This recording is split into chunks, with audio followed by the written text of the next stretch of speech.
everybody, what's up? Welcome back to the living room slash garden. Today we're going to be talking about planting larkspur. Larkspur have long time been one of my absolute favorite flowers for cut flowers and for just, I guess, ornamental reasons. These things are so gorgeous, the tall spires, but they are a little bit tricky to grow here in my zone, which is zone 6B/7. These are cool season annuals, so they like cool weather, and when my summer heats up in the springtime, there's simply just not enough time for these to grow to their full potential without me, thinking ahead and planting in the fall. The first time I attempted to grow these, I actually planted in the spring, and they got about 6 inches tall, and it was so disappointing.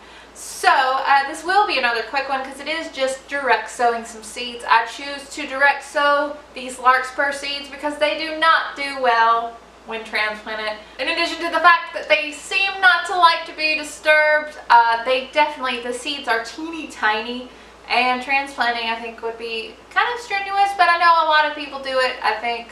So it's really just up to you.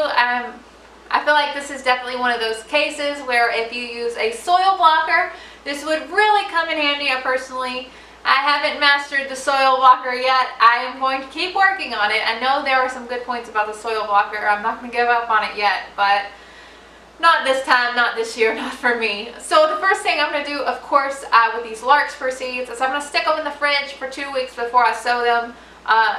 I'm not quite sure if it's required, but I find that larkspur has a lot better germination when I stick them in the fridge first before I sow them and get them kind of a nice cold treatment. It seems like I have a lot better results. I am going to take my tiller and work up a nice, well-amended, well-draining flower bed. Again, you don't have to use a tiller if you have, the no-till method going on in your garden or some other method. You don't have to do that.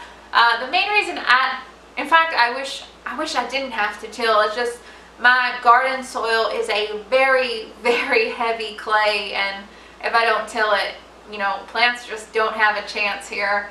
I'm working on improving the soil, but, just doing the best I can with it.